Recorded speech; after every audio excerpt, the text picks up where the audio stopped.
코스피가 하락세를 보이며 숨고르기에 들어선 모습입니다. 외국인과 기관의 순매도가 이어지고 있는데요. 주식시장부터 물가 상황까지 정철진 경제평론가와 함께 이야기 나눠봅니다. 안녕하십니까? 네, 안녕하십니까? 예, 코스피가 잘 올라가더니 지금 하락세를 보이고 있습니다. 숨고르기를 하고 있다 이렇게 봐도 되겠습니까? 네, 현재까지만 놓고 보면 말 그대로 숨고르기 국면이다 이렇게 보시면 될 것 같고요. 코스피 지지선으로 말씀드리면 3,100선입니다. 예. 3,100을 뚫었다가 또 다시 쉬었다가 뚫었다가 쉬었다가 오늘 경우에는 이제 외국인들이 최근에 좀 계속 팔고 있거든요.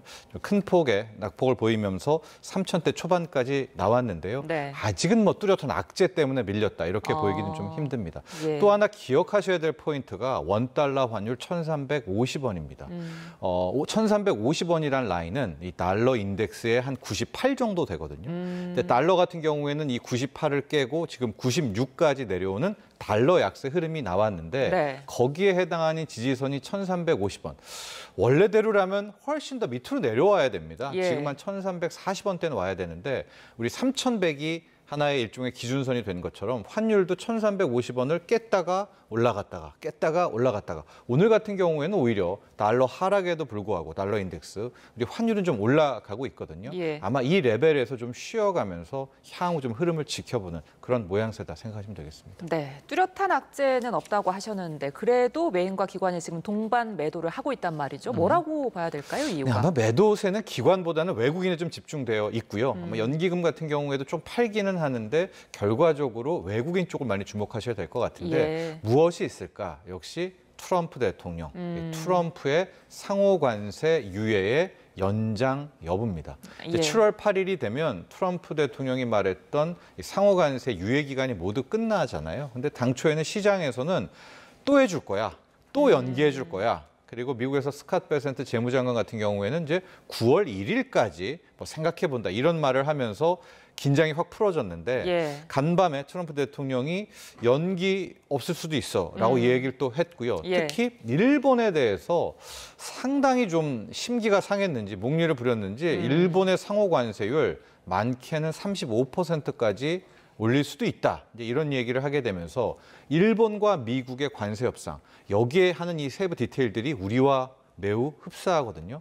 그렇다면 자칫 우리와 한미 관세 협상이 좀 틀어질 경우 예. 그리고 트럼프의 상호 관세 유예가 정말로 7월 8일 날 칼같이 딱 끊고 한국에 대해서는 몇 프로 이 관세율에 대한 부과가 바로 나올 수도 있기 때문에 이런 불확실성에서 일단 지켜보기가 나오지 않느냐 이런 해석이 가능합니다. 네, 자 이런 외부적인 불안 요인 속에서도 새 정부가 들어서면서 지금 코스피가 주요 증시 1위로 올랐다고 하더라고요. 얼마나 오른 겁니까? 그렇습니다. 한 달간 기준으로도 1위, 연초 이후로도 1위 네. 이렇게 기억하시면 될 것 같습니다. 먼저 연초 이후 올해 코스피 상승률을 보면 28%가 넘었고요. 예. 한 달간 그러니까 이재명 대통령 취임 이후를 놓고 보면 14.4%.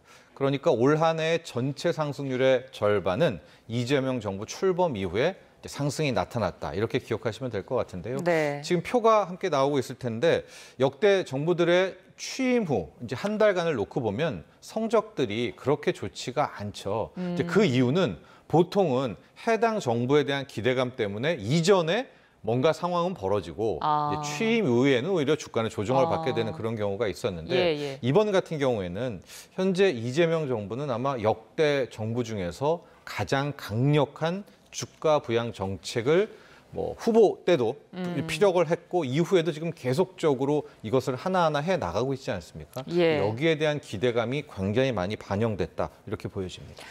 상법 개정이나 세제 개편을 추진하면 더 오를 거다 이런 기대감이 많은데 일부 증권사들에서는 코스피 4천 전망까지 나오더라고요. 그렇습니다. 일단 상법 개정안 같은 경우가 내일 모레죠. 7월 4일 큰 이변이 없는 한 이번에는 국민의힘도 굉장히 전향적으로 나왔기 때문에 통과할 가능성이 굉장히 높고요. 네. 이렇게 되면 직접적인 수혜주인 지주사 같은 경우. 근데 지주사들은 오늘 좀 조정이 나오거든요. 이제 그 전에 거의 80%, 100% 올랐다가 이제 좀 약간 셀온이 나오고 있는 것이고요. 상법 개정안이 이제 목요일 날 정말 통과됐다. 그 다음부터는 지주사라든가 저 PBR 이런 것에 국한하지 않고 그동안 우리 한국 증시에서 좀 횡행했던 말도 안 되는 일들, 뭐 혹자는 못된 일들 뭐 이렇게 이야기하는데 뒤통수 치는 물적부들이라든가 쪼개기 상장이라든가 아니면은 뭐 현금을 많이 쌓아놓고 있으면서도 또 유상증자를 한다든가 예. 이런 행태들에 대해서 이제 개인들, 그러니까 기존의 주주들이 목소리를 낼 수 있거든요. 막 그런 활성화 기대감이 크다라고 보고 있고요. 증권사들의 사천 이야기는 일종의 좀 지표를 따지는 것 같아요. 우리나라의 이제 PBR이라는 기준으로 보면 네. 이제 겨우 3,100 되면서 한 배를 채워졌는데 세계 증시에서 가장 뭐 저평가고 좀 제대로 평가 못 받는다. 일본 증시거든요. 예. 일본 증시는 1.3배, 1.4배. 그러니까 일본처럼 와, 못 올라 하는 것도 우리보다 PBR이 높아요. 그러니까 예. 거기에 좀 맞춰진다면 한 3,600선, 3,800선을 이야기하고 있고 대만 같은 경우에는 PBR이 거의 1.8배, 2배 가깝습니다. 이제 그 레벨, 그 밸류에이션을 적용한다면 4,000이란 이야기까지도 하고 있는 것 같고요. 참고로 미국의 나스닥은 이 PBR이 4.4배입니다. 그러니까 우리가 얼마나 저평가돼 있었는지를 알 수 있죠. 그러네요. 자, 이 증시는 모처럼 호황인데 물가 상승률이 지금 6월 달에 2.2%로 한 달 만에 다시 2%대로 올라섰습니다. 이게 뭐 때문이라고 봐야 될까요? 그게 세 가지인 것 같습니다. 이제 다시 1%대 가다가 5월, 6월 이제 반등해서 6월에 다시 예. 또 2%를 기록했는데 첫 번째가 유가입니다. 유가가 5월에는 거의 폭락을 했었죠. 근데 6월부터 다시 상승하다가 이제 뭐 사건 터지고 나서부터도 이제 상당 부분 좀 유가가 튀어오르면서 이 유가 부분이 상당 부분 좀 오른 것 중에 하나가 있었고요. 네. 두 번째가 지금 축산물 가격이 상당히 오르는데요. 뭐 돼지고기, 삼겹살은 실은 6, 7, 8, 9까지 가는, 그러니까 여름에 굉장히 많이 오르는 부분이 있습니다. 네. 이게 반영이 돼 있고 세 번째, 이게 좀 비중이 큰데 가공식품, 그중에서도 먹거리 가공식품에 대한 가격이 굉장히 많이 올랐습니다. 이게 5월에도 좀 반영이 되나 했더니 6월에는 집중적으로 반영이 되면서 네. 6월 물가를 다시 2% 위로 끌어올렸습니다. 예. 자, 먹거리 물가가 사실 제일 빨리 좀 떨어져야 체감이 될 것 같은데 네. 언제쯤 떨어질까요? 일단 가공식품 먹거리 물가는 더는 안 오를 겁니다. 왜냐하면 지금 가공식품도 먹거리 물가가 올랐던 것이 네. 약간 우리 작년으로 돌아가 보면 이제 12월에 계엄 사태 있고 1, 2, 3월 이때 뭐 여러 가지 좀 정치적인 뭐 이런 혼란들이 있지 않았었습니까? 예. 이 틈을 이용해서 이 먹거리 업체들이 너나 할 것 없이 가격을 좀 올랐었고요. 이 가격 인상분이 지금이 반영이 돼 있거든요. 근데 이제 신정부 들어서게 되면 아마 가격 통제라든가 이런 부분들이 있을 거기 때문에 네. 아마도 추가적인 먹거리 가공식품의 상승분은 좀 제약되지 않을까 이렇게 예상해 봅니다. 예. 자, 이번에는 대출 규제 이야기도 좀 나눠볼게요. 지금 수도권 주담대 한도가 6억 원으로 제한됐는데 어제부터는 스트레스 DSR 3단계까지 시행이 되면서 이제 6억 원 이하 대출 문턱까지 높아지게 됐습니다. 대출 한도가 그러니까 어느 정도로 줄어들게 되는 건가요? 네, 이제 스트레스 DSR 이 3단계가 뭔가를 조금 개념을 잡고 가시면 될 예. 텐데요.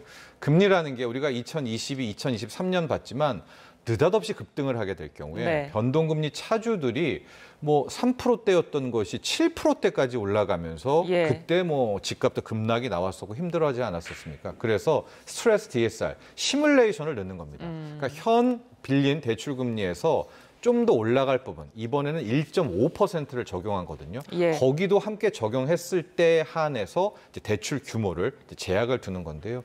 예를 들어서 연봉 6천만 원인 차주를 삼도록 하겠습니다. 네. DSR 2단계 때만 해도 3억 6천만 원대는 빌릴 수가 있었는데 이번에 어제부터입니다. 이제 DSR 3단계를 적용하면 3억 5천만 원대, 한 1천만 원에서 2천만 원 정도가 이제 줄어들게 되고요. 예. 1억 원 기준으로 봤을 때도 한 2천만 원 정도가 좀 줄어들게 되는 효과가 있어서 크게 보면 이제 전반적인 6억으로 자르는 이번에 나온 주택담보대출 전체 규제가 있고 그럼 6억 이내에서는 큰 문제가 없나? 여기에서는 본인의 DSR 3단계를 적용했을 때 나는 얼마 받을 수 있는지를 또 한번 체크해야 될 것 같습니다. 그렇다면 이제 이런 규제를 시행하면 집값을 잡을 수 있을 것이냐 이게 가장 궁금하거든요. 그렇습니다.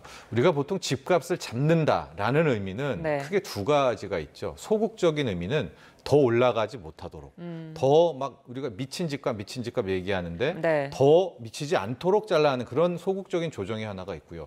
두 번적으로 집값 잡는다는 건 뭐냐?